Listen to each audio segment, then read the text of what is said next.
Hola a todos y bienvenidos a Triálogos, la tertulia sin tertulianos. Esperamos que disfrutéis de este episodio. Buenos días, buenas noches, buenas tardes. Sí, bienvenidos a otro episodio de Triálogos. En el capítulo de hoy resolveremos de una vez por todas y para siempre la cuestión de la historia y su divulgación, y además hablaremos de la memoria histórica. Y para ello, aparte de nuestros colaboradores, que son muy listos, tenemos a una de las personas que mejor conoce el asunto, al cual ha dedicado toda su vida. Él es periodista, historiador y en particular autor de documentales sobre la historia de España, y es don Alfonso Artesero, nada menos. Muy buenas, Alfonso, ¿cómo estás? Muy bien, aquí encantado porque me veo en el otro lado. Me explico. Yo todavía no salgo de mi asombro recordando a esos periodistas que eran periodistas increíbles, que con todos los respetos no tienen nada que ver a los periodistas actuales o aquellos historiadores. Me refiero ya a personajes que han pasado por mi vida y ya no están entre nosotros por ley de vida. Y yo entonces estaba en el otro lado. Yo era un joven y no entiendo cómo me aceptaban. Y me aceptaron compartiendo incluso mesa y mantel, viajes, etcétera. Y eran ya personas mayores, eran historiadores, no de los que van de historiadores y en realidad yo les veo como escribas, sino historiadores de los que trabajaban y se documentaban no solamente en hemerotecas, con periódicos o leyendo libros que han escrito otros. Y con periodistas pues me pasó más o menos exactamente lo mismo. Y principalmente lo que yo aprendí mucho de ellos es justamente lo que ahora en estos momentos, con vuestro consentimiento, estoy haciendo, que es una improvisación. Yo me limité a verles, escucharles, vampiricé todo lo que pude con ellos y fui como una esponja. Yo soy del 46, o sea que a la vuelta de unos meses cumplo 76. Y yo ya de muy jovencito, lo que me llamó la atención y lo que me deslumbró fue cuando escuché por primera vez el sonido que se produce cuando se amplifica una cuerda metálica, o sea, una guitarra eléctrica. Eran unos tiempos en los que, por diferentes motivos, muchos jóvenes en aquellos años, estoy hablando pues ya de cuando entró todo el tema de esa música que nos entró a través de las bases americanas que ya estaban instaladas como Rota, Zaragoza, Torrejón, etcétera.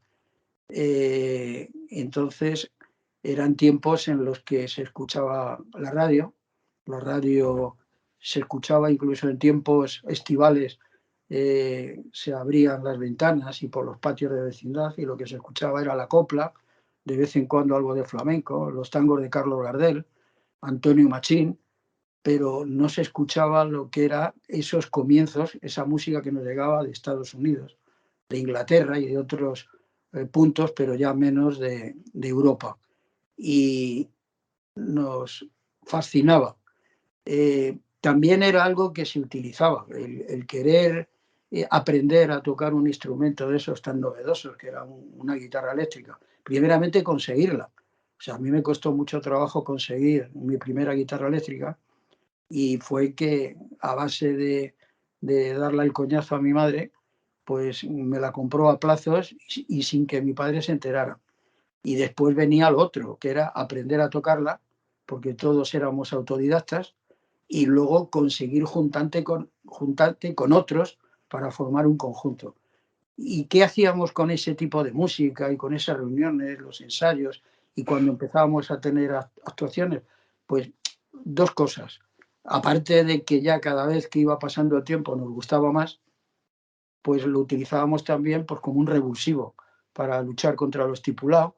Y luego también nos dimos cuenta que un músico de rock o un cantante de rock tenía incluso más atractivo y más poder que un general de infantería. Me refiero con el tema de las féminas. O sea, eso era increíble. Lo que pasa es que yo en esa época también tuve otro pellizco que me ha marcado, yo creo, todavía más que lo anterior. Aunque yo el tema de la música no la he dejado de lado. Yo la música para... El problema es que habéis mencionado lo de España en la memoria. A todos en esta vida les marca algo, pero lo de España en la memoria es una colaboración que yo he hecho durante un tiempo largo en una televisión, que luego tuvo una serie de problemas después de 4 años y pico, y ahora he vuelto a retomarlo y llevo 1 año y 3 meses, creo recordar, volviendo otra vez con España en la memoria.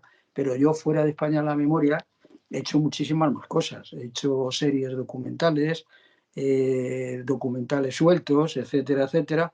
Algo que me entristece porque España tiene una historia, y eso lo sabéis vosotros, a pesar de vuestra juventud, tiene una historia impresionante. Por ejemplo, la historia que tiene España no tiene que envidiar a la historia de los Estados Unidos.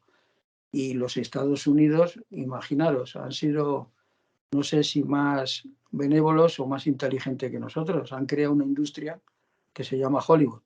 ¿Y qué tienen de historia? Pues el Far West y para de contar. Nosotros, a mí lo que me deslumbró fue, que no me quiero desviar, es ver no una fotografía, sino como si fuera una fotografía, pero que los muñecos se movían. O sea, la magia, la fuerza, y rápidamente me percaté del gran valor que tendría con el paso de los años ese, ese documento, esa documentación maravillosa que es el archivo fílmico.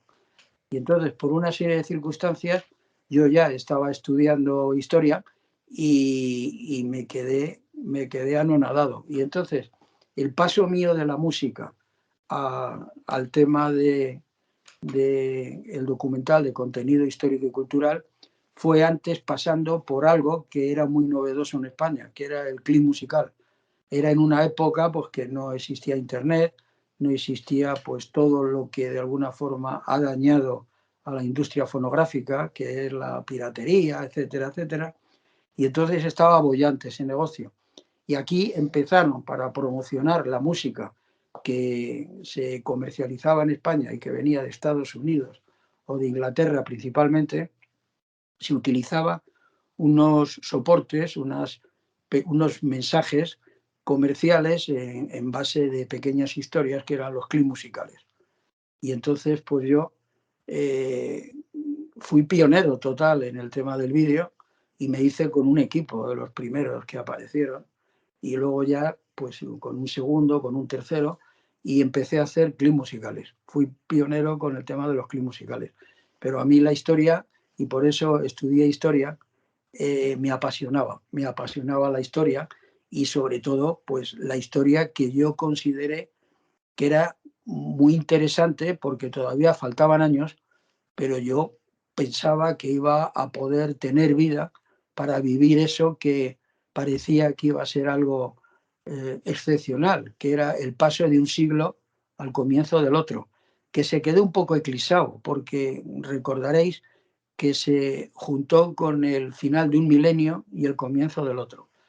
Digo todo esto porque la historia del siglo pasado, del siglo XX, es la que desde el minuto uno me ha fascinado totalmente. Y sobre todo por 3 inventos que considero yo que es lo que hace el cambio total de las gentes a nivel mundial, que es el invento de la aviación, el automóvil y, por supuesto, y es lo que más cerca tengo, el cinematógrafo. Y entonces yo, pues desde la presentación del cinematógrafo en España, que fue concretamente aquí en Madrid, y fue un señor, se llamaba Promia, que se trasladó de París a Madrid. Este hombre trabajaba con los hermanos Lumière y se trajo algo que era, la gente pensaba que estaba además incluso endiablado cuando veían las imágenes, ¿no? Se trajo un cajón, era un cajón de madera, con 2 lentes intercambiables, una capturaba imagen, la otra proyectaba, y entonces en un hotel, en la carrera San Jerónimo, que no existe ya, era el Hotel Rusia, pues en los sótanos del Hotel Rusia se hicieron 2 presentaciones del cinematógrafo. Una fue el 13 de mayo de 1896 y esa fue para la YES de aquella época, fue la reina, las infantas, etcétera, y la otra fue un día de San Isidro, el 15, unos días después, el 15 de mayo de 1896.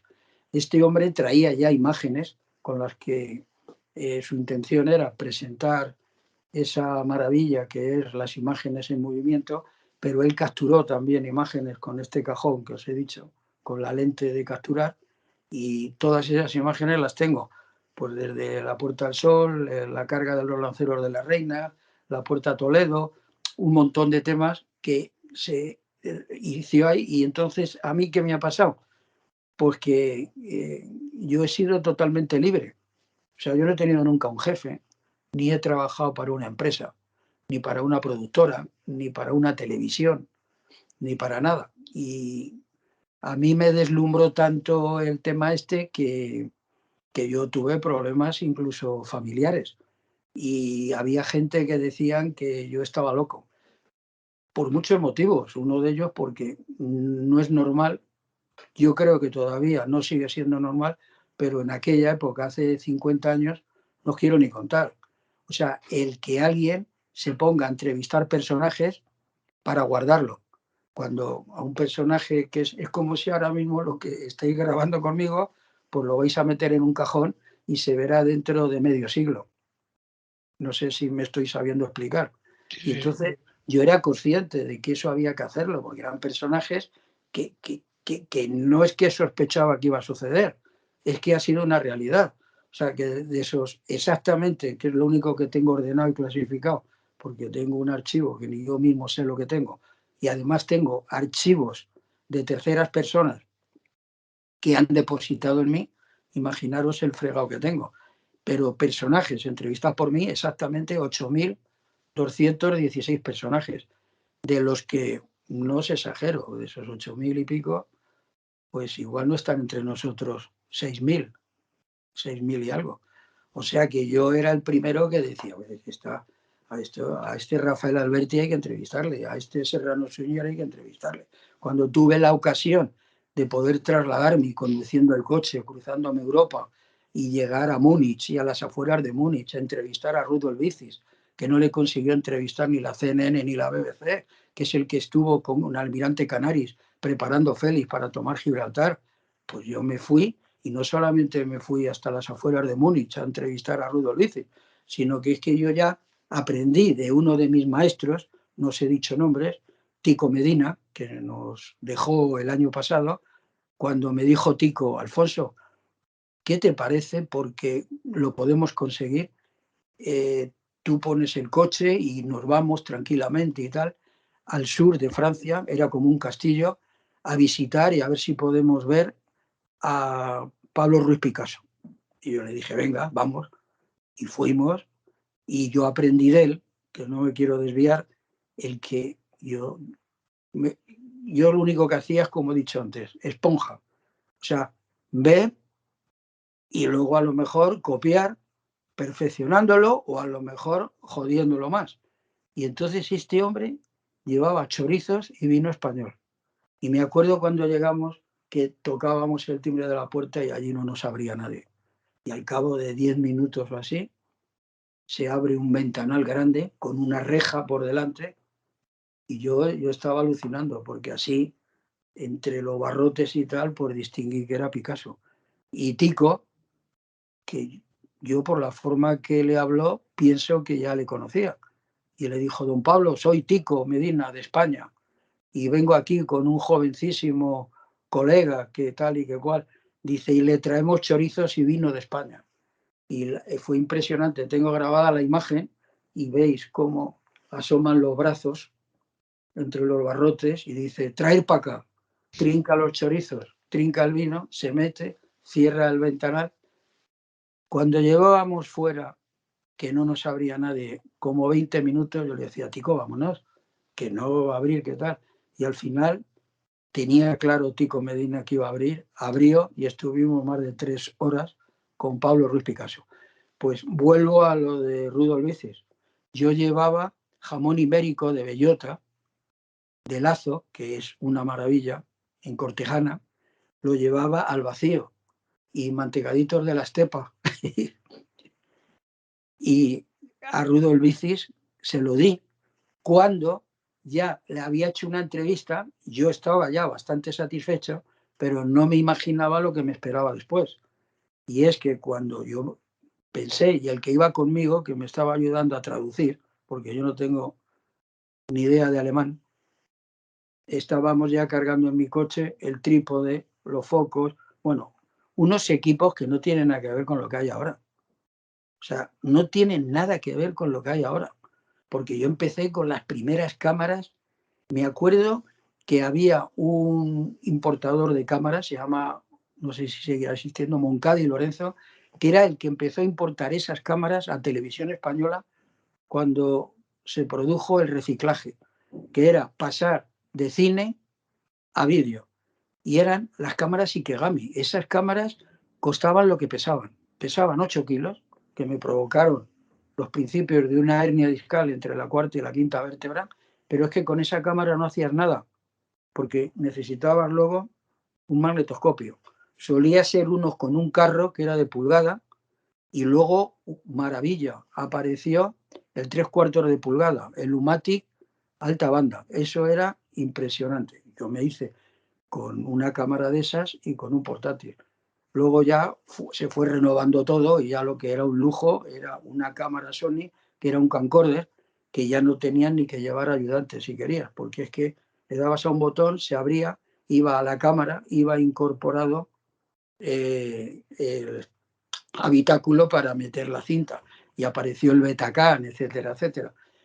Pero vuelvo a lo de Rudolf Bicis, que me acuerdo que cuando ya estábamos en el coche le doy el jamón y tal, y me dice el traductor, dice, está diciendo que volvamos a entrar en la casa, que su esposa no va a preparar café, té y pastas.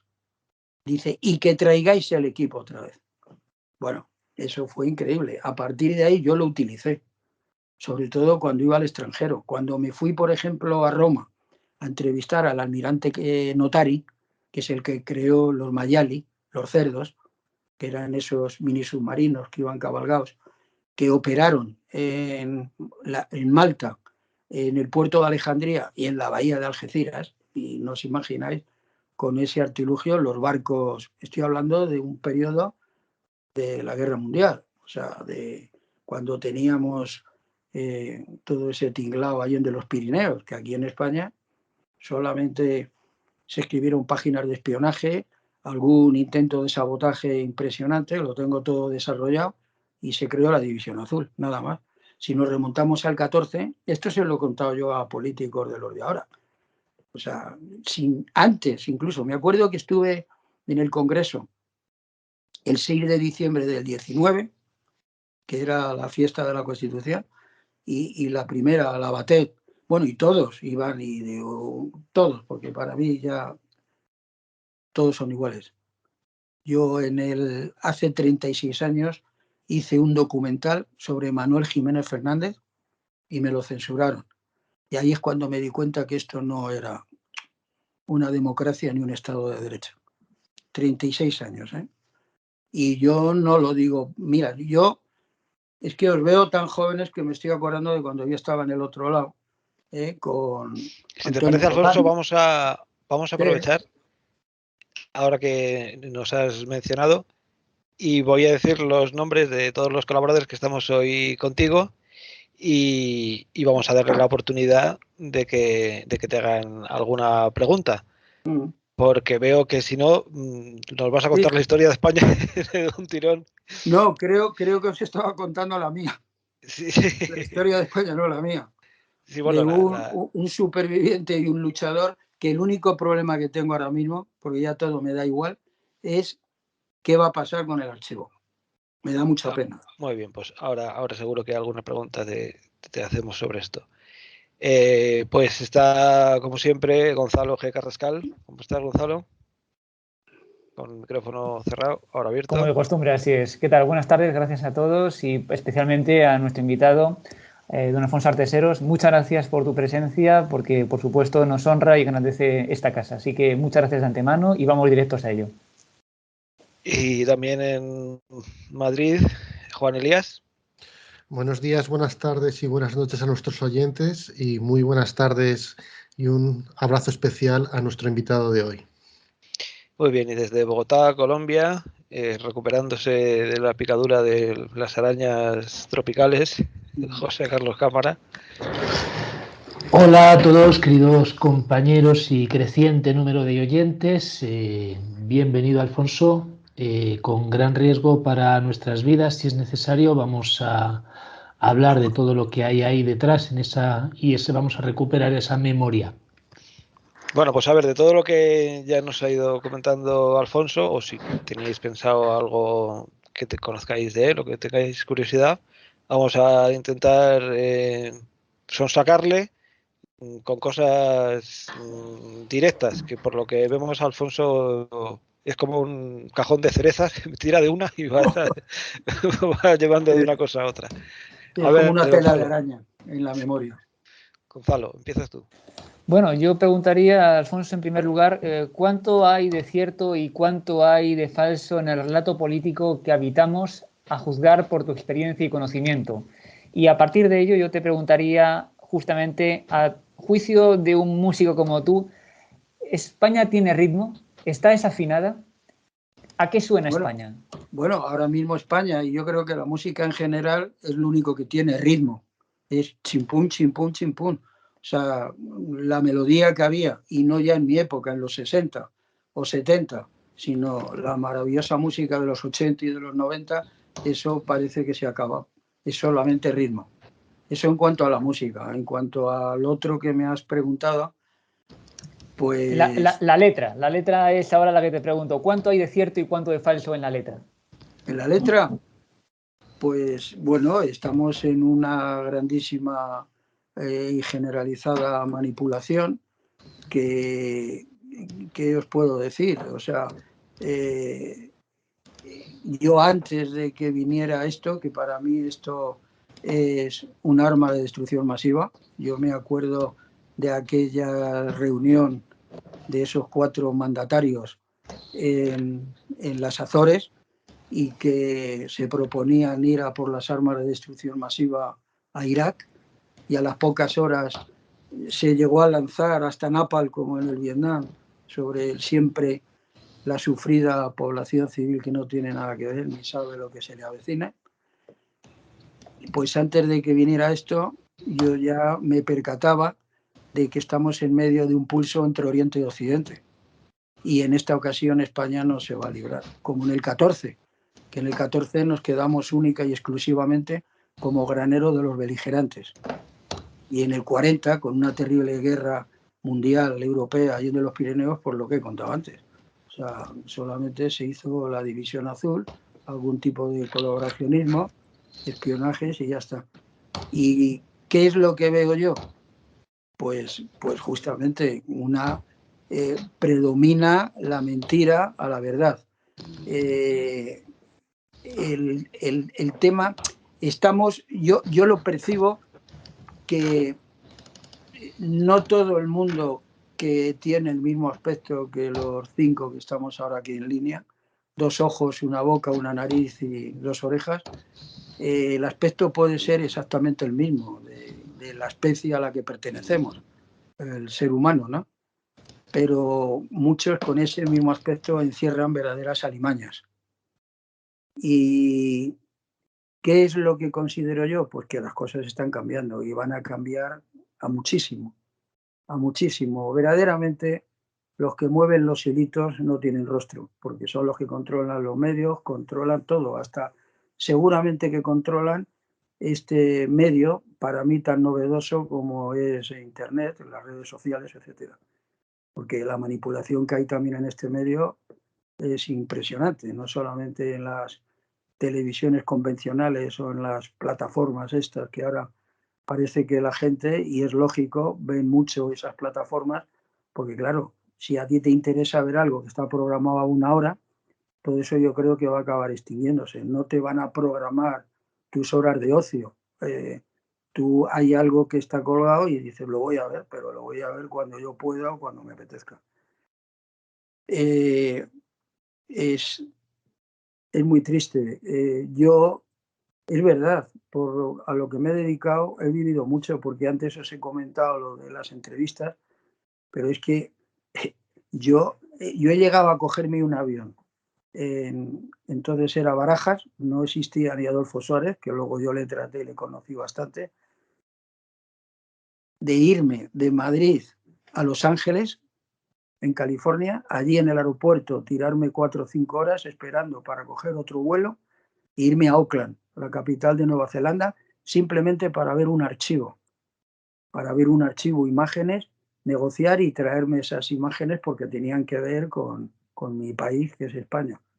Y viajes que me he hecho pues a América, principalmente a Buenos Aires, o cuando todavía era la Unión Soviética, antes de caer el muro. Pues yo hice hasta un documental sobre Pepe Díaz, el que era secretario general del Partido Comunista antes de Dolores, que murió, se tiró por una ventana en Tiflis, en Georgia, y yo estuve rodando allí, en Moscú y en Tiflis y tal. Ahora que se ha puesto tan de moda y se habla tanto del Mar Negro y de la zona esa, que yo estuve con un barco ruso navegando por cerca de 4 meses. Y la ciudad que más conocí en aquella época de Ucrania era precisamente Odessa, una maravilla de ciudad, con la famosa escalinata Potemkin y el Teatro de la Ópera, que además estuve grabando allí, y los rusos estaban, es como curiosidad, tengo que buscarlo, estaban representando Carmen, o sea, rusos haciendo la ópera española de Carmen, ¿no? Y mi opinión es que puede pasar cualquier cosa, porque esto mismo que estamos viviendo nos lo llegan a contar hace 4 años y no nos lo creemos. Entonces es lógico que ahora cualquier cosa que alguien verdaderamente tuviera información o tuviera su forma de razonar lo más aproximado a la realidad de lo que se pueda producir, no lo contara, seguramente que tampoco nos lo íbamos a creer actualmente, a pesar de la experiencia de los 2 años y pico que llevamos. Uh-huh. Veo que no hay ninguna otra mano. Voy a aprovechar para preguntarte por algo que has empezado a decir tú sobre que estás pensando qué va a pasar finalmente con tu archivo y enlazándolo con Internet. La pregunta es si no has pensado que sería una muy buena idea subirlo a Internet, tu archivo, clasificarlo y colocarlo allí, de alguna manera. Supongo que sería mucho trabajo porque son muchísimas horas, pero bueno, ahí estaría. Mira, disponible. solamente de obra totalmente terminada, o sea que además he tenido que ver con todo, con el guión, dirección, realización y tal, lo que es documental y programas, que siempre me he quedado yo con los derechos, pues quizás no llegue a 1000 horas, pero sí 900 y pico o algo así. Lo digo porque tuve un contacto que estaban interesados en eso, con la Biblioteca Nacional. Y después de todo lo que trabajé y preparé, que además se le hubiera servido ya digitalizado en memorias y eso, pues me dijeron que no tenían un euro. O sea, que me hicieron trabajar en balde. Reuniones que he tenido yo desde ministros, como un señor, un tal Berg, que se casó y se fue de embajador a París, después de la vacilada que me hizo él y los suyos, pues he tenido reuniones con presidentas y presidentes de comunidades, con alcaldes, con presidentes de diputaciones, con tal. Es que no he tirado la toalla, no quiero saber nada de ellos. No, pero me da lo mismo los que van de derechas que los que van de izquierdas. Justamente te lo decía pero tiene un momento, es que en el mismo saco meto también, mira, no hay nadie en España que haya entrevistado a más obispos y cardenales que yo. Uh-huh. Y encima me invitaban a merendar en los palacios arzobispales. Y llega una ocasión que ya estaba todo preparado, que iba a hacer un programa en 13TV, y el que estaba entonces de director de 13TV estaba anonadado. Me llama y me dice, me estoy llamado, no sé cómo decírtelo, tú sabes quién manda aquí, ¿no? Y yo callado, era un monólogo de él. Dice, aquí mandan los obispos y me tienen harto, pues se meten en la parrilla, tal. El otro día, por ejemplo, me prohibieron que se emitir la película Cumbres Borrascosas, y precisamente de eso te quería decir, de eso te quería hablar. Me han dicho que tú eres una magnífica persona y un gran profesional, pero que lo que tú haces, que mejor no, que ahora no puede ser con las dificultades que hay en España y con todo lo que se avecina. Y dije, pues bueno, muy bien. Sí, yo... Y en cuanto a lo que has dicho tú, subirlo, pues bueno, crear tu yo no tengo... Crear tu propio canal y que se financie con las visitas de las personas que lo vean. Pero vamos a ver, si estoy más solo que la una. O sea, todo lo que prácticamente he hecho en mi vida lo he hecho solo. Solamente he cogido ayudantes para ayudarme a coger el trípode, a cargar y a recoger el equipo. Y yo tengo un estudio con todos los soportes. O sea, el problema es que yo ahora mismo tengo solamente una pequeña cantidad digitalizada. Pero lo que es el archivo habría que digitalizarlo. Y yo ni tengo años de vida, ni puedo yo invertir ahora mismo, gastarme dinero, que además no lo tengo, para comprar equipos que están especializados en digitalizar memorias y programas para digitalizar un archivo audiovisual. Además, se da el caso de que yo ya ni me considero propietario, porque conmigo hay depositados otros archivos increíbles. El archivo de Mameto López Tapia, que tiene una calle en Málaga, ya fallecido, y que la viuda me dijo que quería que el archivo, un ejemplo, Alfonso Eduardo Pérez Orozco, lo que yo tengo de flamenco, de historia del cine, de todo lo que Alfonso Eduardo Pérez Orozco, 2 premios Ondas, tal, que falleció el 7 de enero del año pasado, o sea, ahora se ha cumplido un año de su fallecimiento, pues ese archivo lo tengo yo también. Que era un personaje, yo con él me hice muchos viajes a Estados Unidos y estuve haciendo... Bueno, para que os hagáis una idea, gracias a él yo he conocido a Marlon Brando, por ejemplo. O sea, no sé, os podría contar 1000 anécdotas con Alfonso Eduardo Pérez Orozco, cosas que yo grababa, yo he llegado a ir con él era el que entrevistaba y yo de cámara, y ahora todo eso lo tengo yo también, junto con lo mío. ¿Qué va a pasar con el archivo? No tengo ni la menor idea, porque es historia. Si es que ahora mismo tú coges cualquier programa de las parrillas de la televisión actual, de estos que tienen una inmensa audiencia, cualquiera, no voy a dar nombres, me da lo mismo lo que hacen de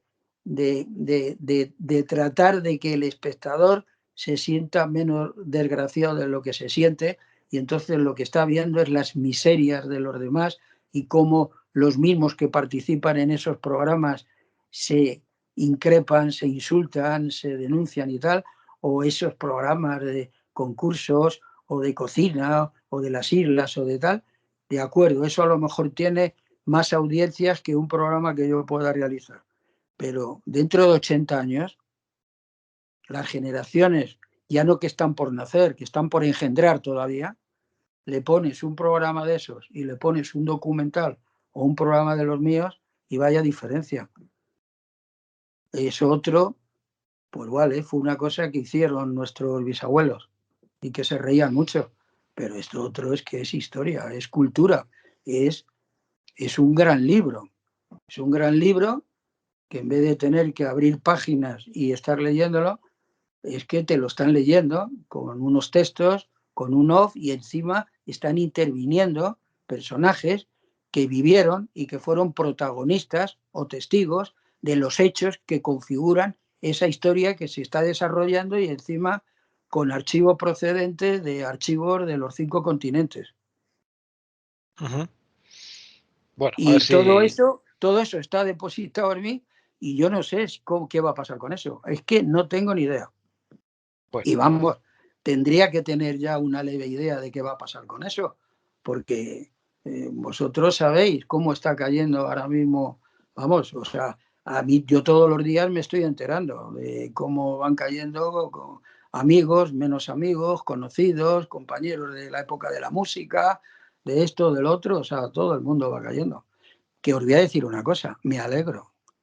O sea, Si hay algún tipo de justicia ahora mismo en esta forma de conocimiento que tenemos de vida, en esto de la especie humana, etcétera, la verdadera justicia es que todos al final acabamos, todos a morirse. ¿Os imagináis ahora mismo esos sujetos con poder económico, con poder de las armas, con poder de lo que sea, si verdaderamente pudieran conseguir, no digo ya la inmortalidad, sino la longevidad, ¿qué es lo que nos harían?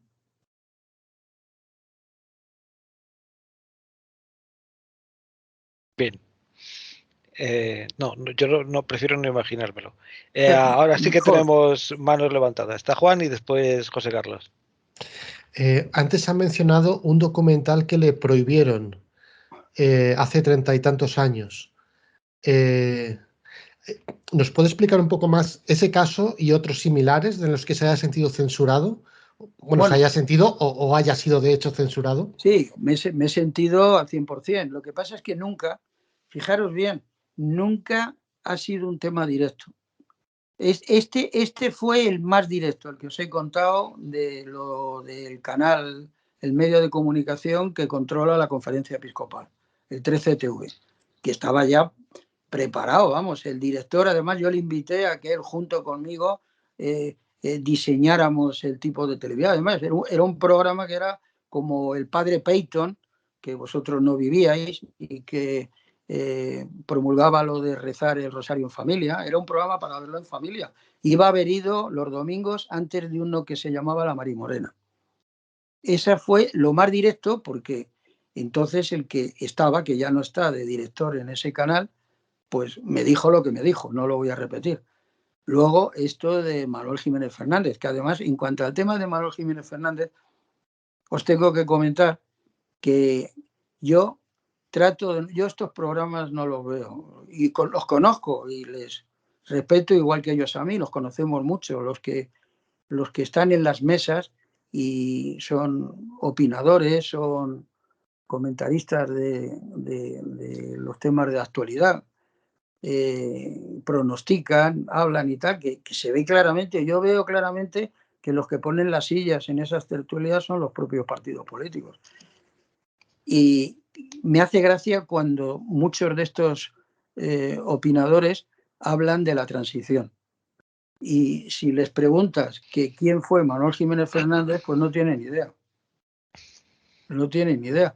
Porque alguien que pueda hablar de cómo se produjo y los entresijos de toda esta página o estas varias páginas de nuestra historia reciente, como lo que se ha denominado y se ha acuñado con el nombre de la transición, que no se sepa quién fue Manuel Jiménez Fernández cuando él empezó a rumiar esa transición a partir del año 68 con sus alumnos, porque este hombre ya estuvo en política, este hombre fue de la CEDA, fue ministro de Agricultura con Lerroux, el que promulgó la reforma agraria, fue tal, pero quedó totalmente desencantado porque además os voy a contar una anécdota. Cuando yo terminé el documental, todavía vivía un hijo y una hija de él, ahora ya no viven.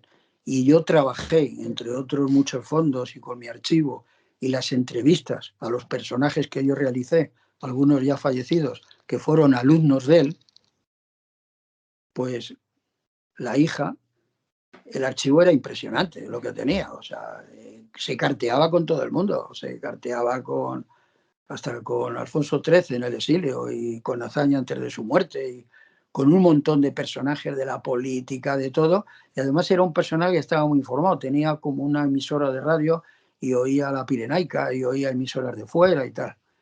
Manuel Jiménez Fernández ostentaba la cátedra de Derecho Canónico en la Universidad de Sevilla, pero no impartía Derecho Canónico. A sus alumnos lo que les impartía era política y cómo deberían de organizarse a partir de que muriera el dictador. Alfonso, reconozco que yo he tenido que mirar quién era también. Soy un indocumentado, pero veo por aquí que fue profesor de Felipe González, de hecho. Bueno, pues mira, por ejemplo, de Manuel Olivencia, de Manolito del Valle, de Alfonso Guerra, de Carmen Romero, la que fue mujer de Felipe, todos los de la foto de la tortilla, incluso el que hace la foto, que también los conozco y les he entrevistado. Alejandro Rojas Marcos, bueno, un montón. O sea, el movimiento ese que luego en Surednes se cargó a los anteriores. Y eso es de Sevilla, ¿no? Manuel Jiménez Fernández consiguió el apoyo del que al final apadrinó a Felipe, porque fue alcalde de Berlín, fue el que verdaderamente se cargó el muro, que le dio políticamente una patada al muro, y fue el presidente de Alemania. Es que es muy bonita la historia, pero no la historia que te cuentan, sino la que descubres tú.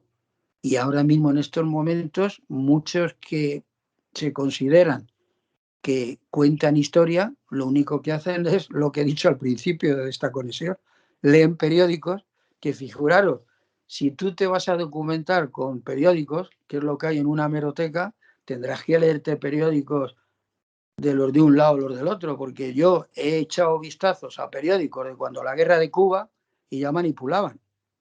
Y ya tenías que leer el periódico y el contraperiódico, y lo que te dice uno y lo que te dice otro, desarrollando los mismos hechos. Increíble.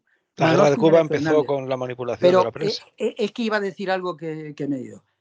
Y me dijo la hija, de todos los documentos de mi padre y de todo lo que hay aquí, escoge algo que quieras para que te lo quedes de recuerdo. ¿Y sabéis con lo que me quedé? Que lo tengo. Y además me quedo con la última frase. Y es una carta manuscrita. Es una carta que le manda a Manuel Jiménez Fernández, al general Franco, desde Canarias. Ya deberían de tener incluso contratado el Dragón Rapid en Londres. Manuel Jiménez Fernández intentó crear un gobierno de concentración para evitar eso tan terrible como es una guerra civil entre hermanos. Porque si una guerra es horroroso, una guerra entre hermanos es cuádruplemente horroroso. Y en la carta, el final de la carta, le escribe Franco, ya es tarde, la suerte ya está echada y que cada uno aguante su vela. Y esto último me lo digo yo muchas veces para mí, cuando veo lo que dicen en televisión, cuando estoy charlando con políticos que me dan palmaditas en la espalda y qué tal, pero que ninguno, y esto va a lo que me habéis preguntado uno de vosotros, que si me he sentido censurado, al 1000%. Lo que pasa es que es una censura cainina, una censura cobarde, una censura traicionera, una censura que te toman por gilipollas y que lo que te hacen es perder el tiempo, porque yo prefiero el que me dice a la cara, es muy interesante, pero no. Aunque se invente otro motivo, no porque se considere que el tema es políticamente incorrecto. Porque a mí los problemas que yo he tenido no solamente ha sido que no he tenido nadie que me guarde las espaldas y que me apoye, porque he ido totalmente en solitario. Igual como mi gran amigo y que todavía vive, aunque es ya mayor, que yo no me imaginaba cuando era niño y yo jugaba a las chapas y ponía el cromo de él, Federico Martín Mamontes, que lo fijaba el cristalito con el jabón que lavaba a mano mi madre, que luego ya con el tiempo se lo dije, él en solitario se consiguió ser el único rey que podía existir por aquel entonces en España, el rey de la montaña. Pues yo he ido tan solo más que él, nadie, porque yo ni me he vinculado a ningún partido político, ni he estado de capillita, ni he hecho nada. Solamente lo que he hecho es inagotablemente trabajar, pero no me daba cuenta que estaba trabajando, porque es que la satisfacción ha sido impresionante. No tengo palabras para poder transmitir lo feliz que he sido. Y sobre todo, cuando he tenido el accidente y que he tenido que estar en reposo meses y hasta en una silla de ruedas, ha pasado toda mi vida y he tratado de reflexionar y de pensar y la satisfacción ha sido plena porque yo nunca ni he engañado a nadie, ni me he aprovechado del trabajo de otro, ni he envidiado a nadie. Y los grandes problemas que he tenido yo ha sido el que si no a mi persona, al trabajo que yo realizo, es políticamente incorrecto, y encima ese otro virus que es parte de la historia de España, que es la envidia. José Carlos, aprovecha o calla para siempre. Bueno, mezclando todos estos asuntos, has mencionado a Willy Brandt y entonces lo asocio también con la censura a través de contactos con personas que vivieron en la República Democrática de Alemania. Ellos mencionaban que leían el periódico todos los días para saber, el chiste era que era para saber qué era la realidad a través de lo contrario de lo que decía el periódico. Es decir, ellos eran conscientes de que eran manipulados. Sin embargo, tengo la sensación de que en esta época en la que mencionas esos fuertes intereses por llevar la información por unos caudales, las personas no son tan conscientes de que son manipuladas. No. Y esto es verdaderamente significativo, ¿no? En las dictaduras, lo que quiero decir es que en las dictaduras las personas sí tienen esa idea de que están siendo manipuladas, de que lo que les cuenten deben filtrarlo, interpretarlo de otra manera, y tienen sus propios métodos para leer entre líneas, entender lo que está sucediendo, pero ahora es que nos las cuelan dobladas. Nos las cuelan todas, ¿no? Sí. Tú fíjate, yo sí soy consciente de que era una dictadura, pero os puedo contar que es que no hablábamos de política. La verdad es que no estábamos intoxicados. Era una dictadura, todos sabían, y yo te hablo de cuando era jovencito, cuando tenía el día a día que me reunía con mis compañeros, íbamos a un local a ensayar, luego nos reuníamos con las chicas, esto ya prácticamente a diario, y no hablábamos de política.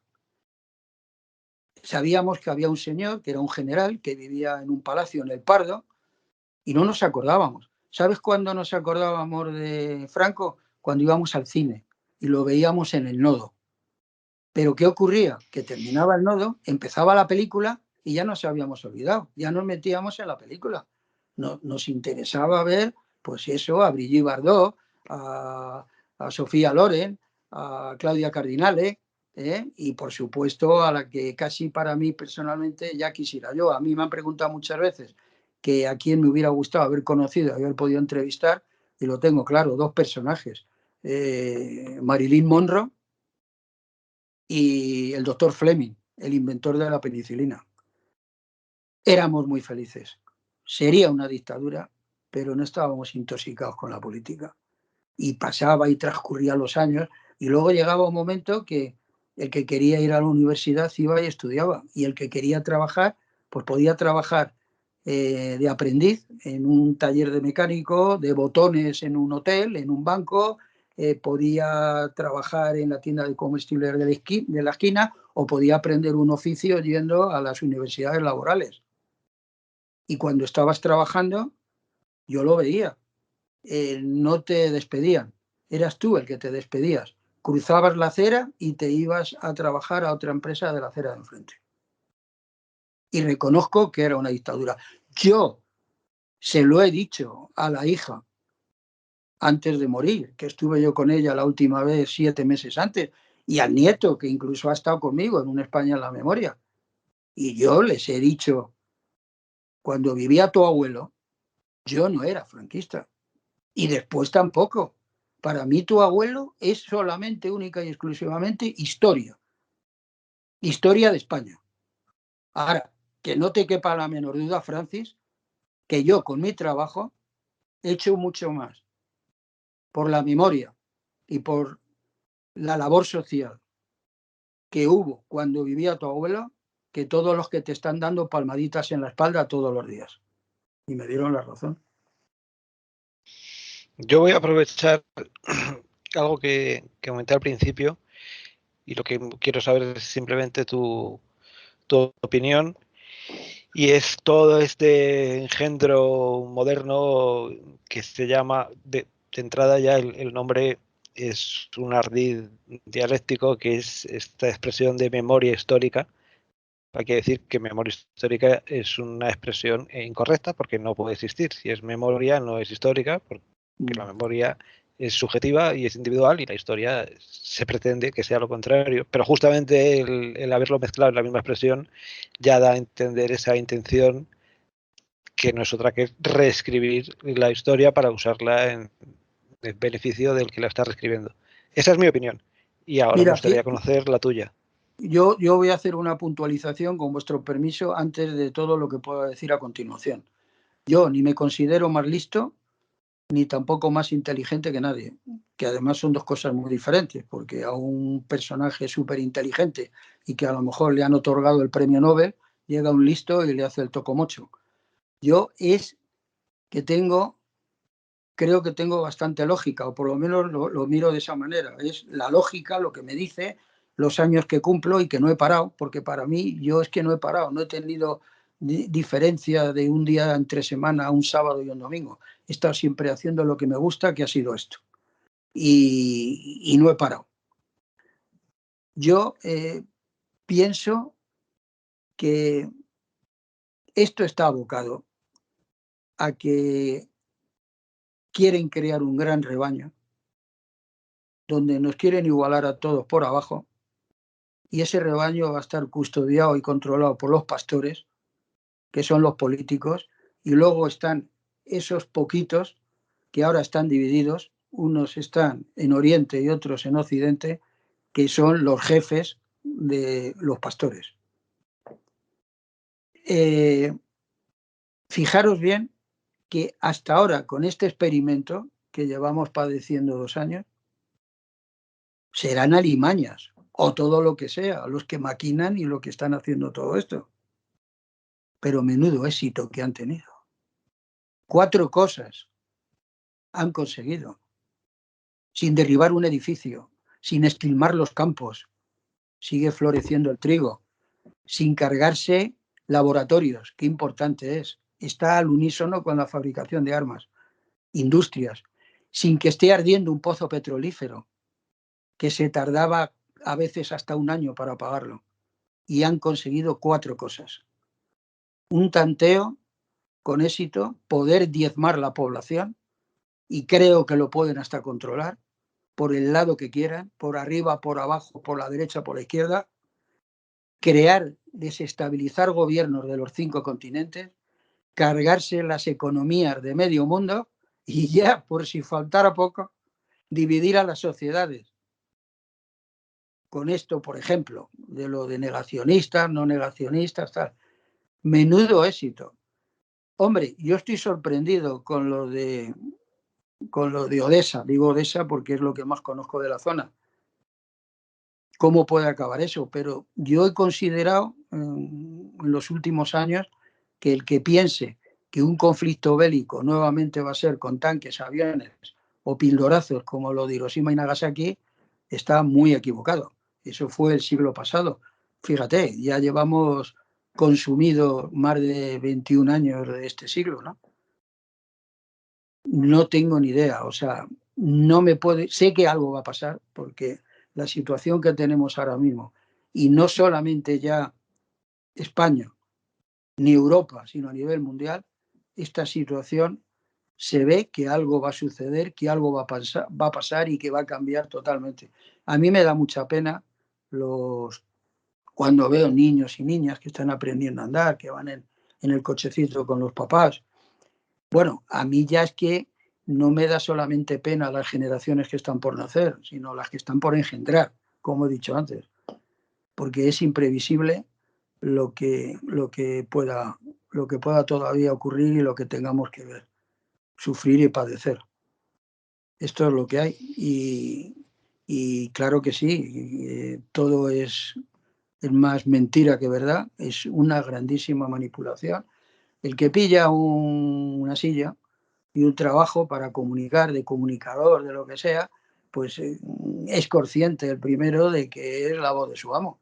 Pues si no, le quitan la silla y se cae de espaldas y se pega un hostiazo. Porque muchas veces está algo que es terrible, que yo la he padecido. Yo ha habido algún momento que yo estaba haciendo una colaboración en un medio, aunque voy libre, pero y he tenido que autocensurar, porque como haga esto, se acaba mi colaboración.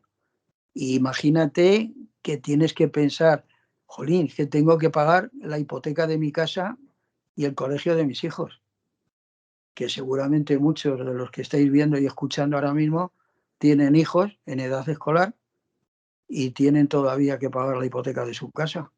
Entonces, ¿vosotros qué pensáis? ¿Que van a ir de héroes ahora, en el siglo XXI, que van a romper todo ese inmediata comodidad, medio de vida, sustento que le facilita el poder? Bueno, ya sabéis cómo está, y sé que uno de vosotros cuatro, lo he oído antes, es un experto en energética.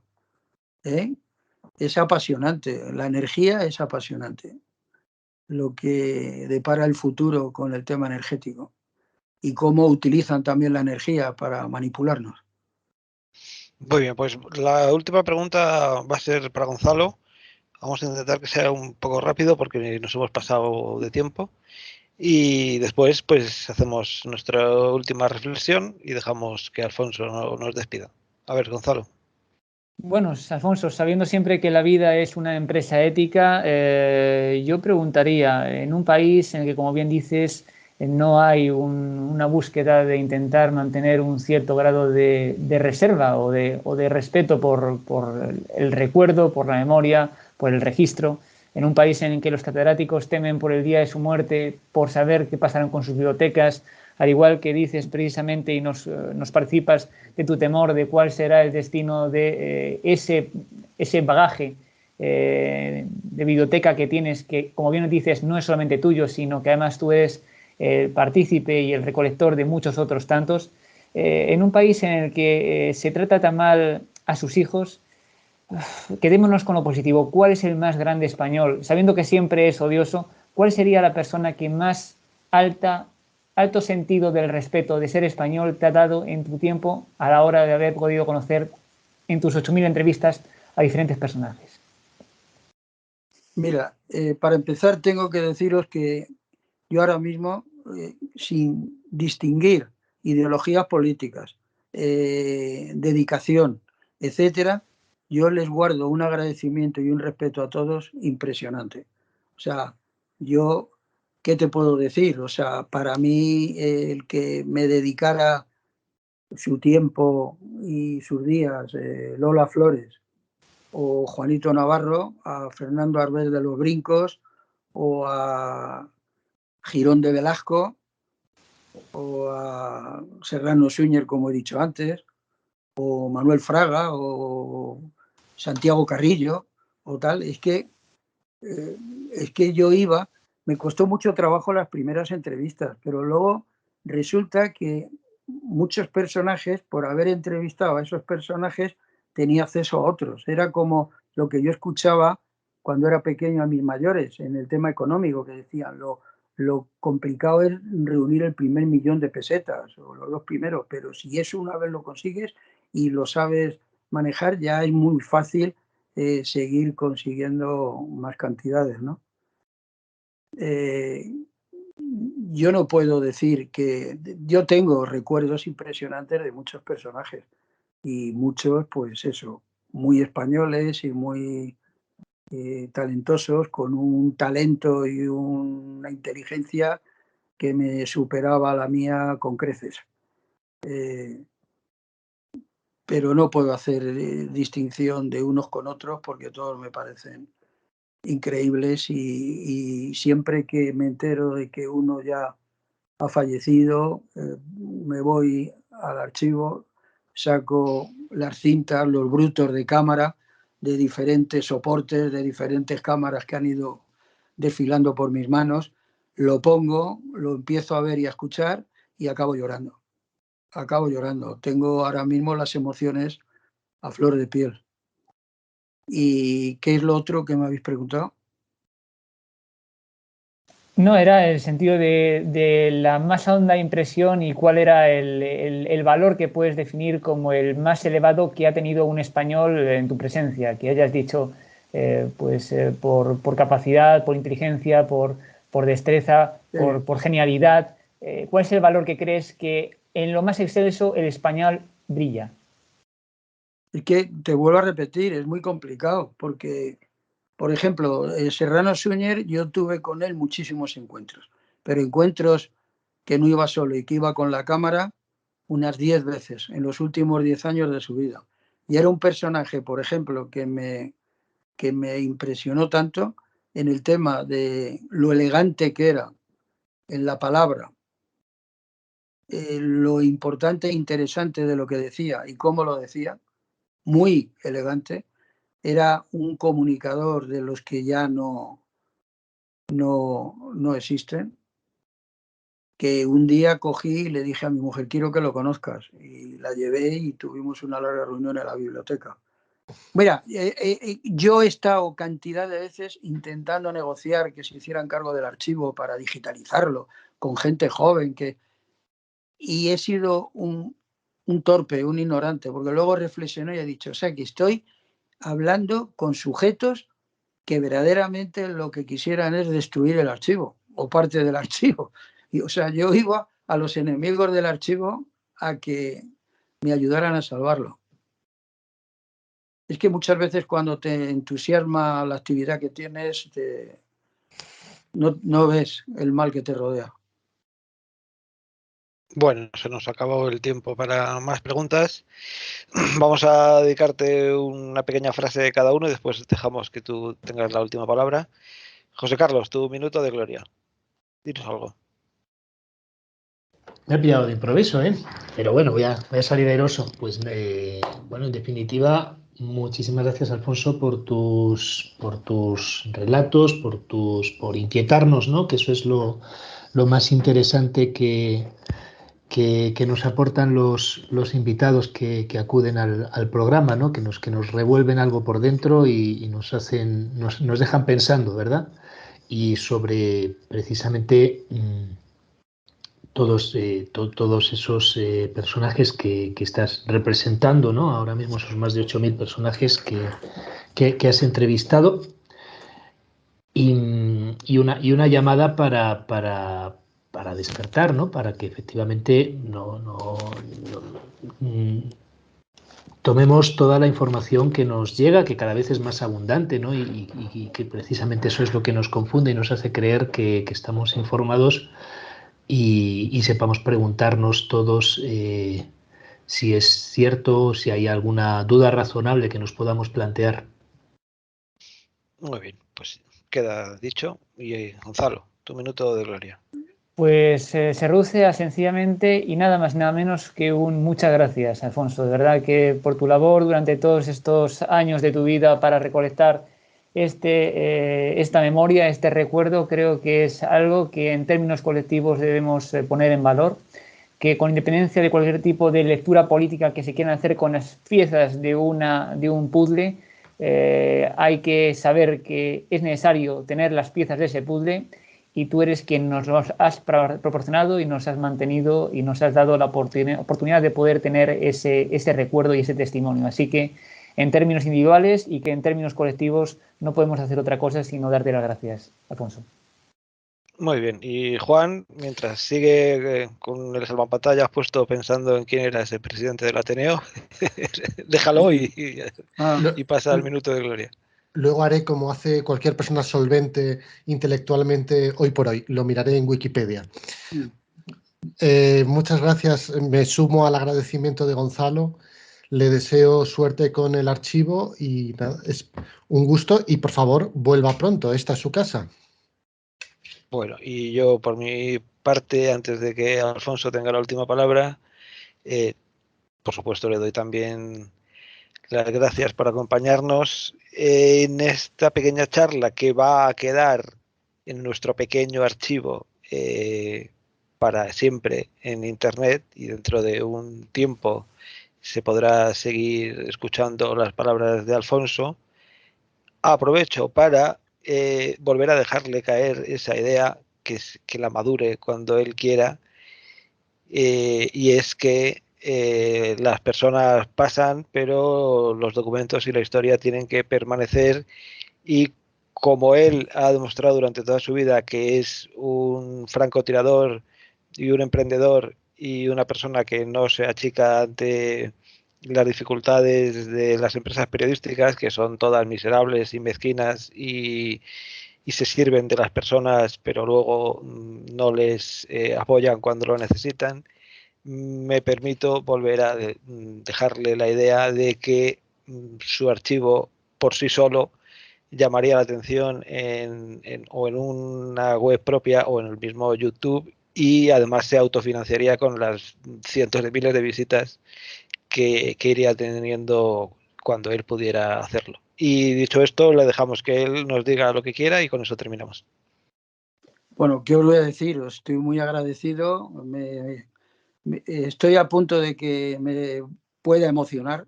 Me estáis recordando cuando yo era joven y estaba con esos monstruos historiadores y Javier Tusell, Sala Larrazábal. Bueno, ¿qué os puedo decir? Fijaros, se pasa la vida muy rápidamente. Yo os deseo de corazón lo mejor. Cuidaros mucho.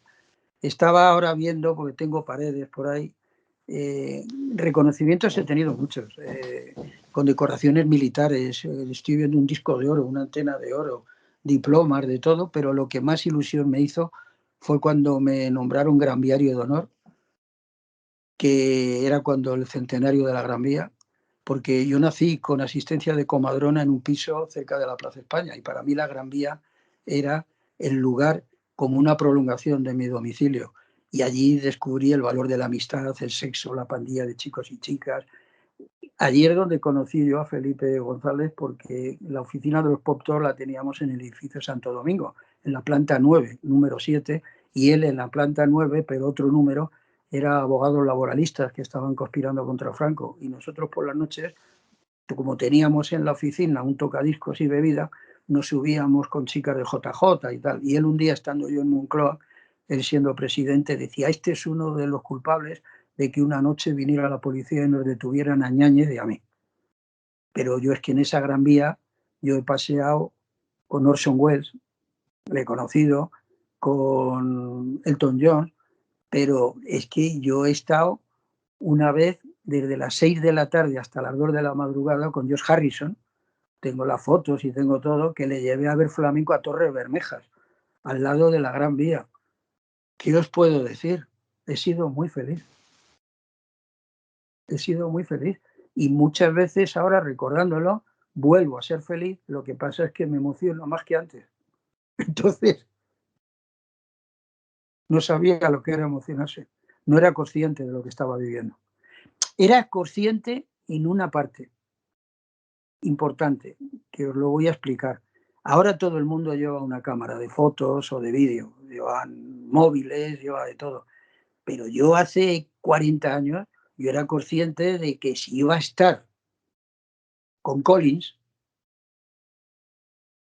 no, perdón, con Aldrin, y que él mismo me iba a decir que el pie que pisa la luna no era de Armstrong, era el de él, porque era Armstrong el que lo estaba grabando y fotografiando, pues yo iba con una cámara para hacerme una foto con él. ¿Lo entiendes, no? ¿Lo entendéis?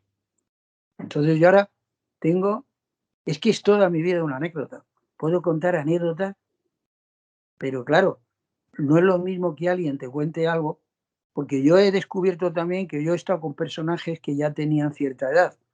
Y es verdad que yo he detectado que el personaje te está contando hechos en los que él era incluso responsable o protagonista de ellos, no solamente testigo, y inconscientemente lo adorna un poco para dártelo como a él en el fondo le gustaría que hubiera sucedido. O sea que lo que es el trabajo de campo, de investigar y tal, para el tema de la historia, que es donde estáis vosotros ahora queriendo hurgar, es muy complicado.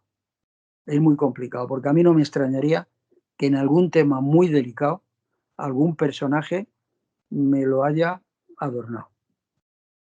Os deseo de corazón lo mejor para vosotros, para vuestros seres queridos, y es apasionante lo que tenéis por delante y lo que vais a poder vivir y que vais a poder ver y escuchar. Esto lo vais a dejar enlatado y colgado, pero dentro de unas horas, a las 8:30, empieza mi programa en El Toro. Hoy se lo dedico, que ya será un ayer, a la historia, que menuda historia tiene la guitarra española, con cuerpo de mujer y determinados momentos un aspecto de una pata de jamón ibérico. Por cierto, los que me empaquetaron el jamón que le llevé a Rudolf Vicis fueron los suegros de Carrero Blanco, el almirante, el que fueron a por él, y hubo muchos países, y un país muy importante extranjero estaba al corriente del tema. Unos que están siempre metidos en todos los fregados que ha habido en la historia del siglo XX, desde la guerra de Corea al Vietnam, etcétera, etcétera. Os deseo lo mejor. Muy bien, pues. Y a los que estén escuchando esto. Pues muchas gracias, Alfonso. Dejamos por hoy la caja de cerezas y la abriremos otro día seguro, porque se nos ha quedado mucho por escuchar. Muchas gracias. Muchas gracias, Alfonso. Gracias por escucharnos. Si te ha gustado este episodio, puedes seguir escuchándonos en iVoox cada semana. Hasta la próxima.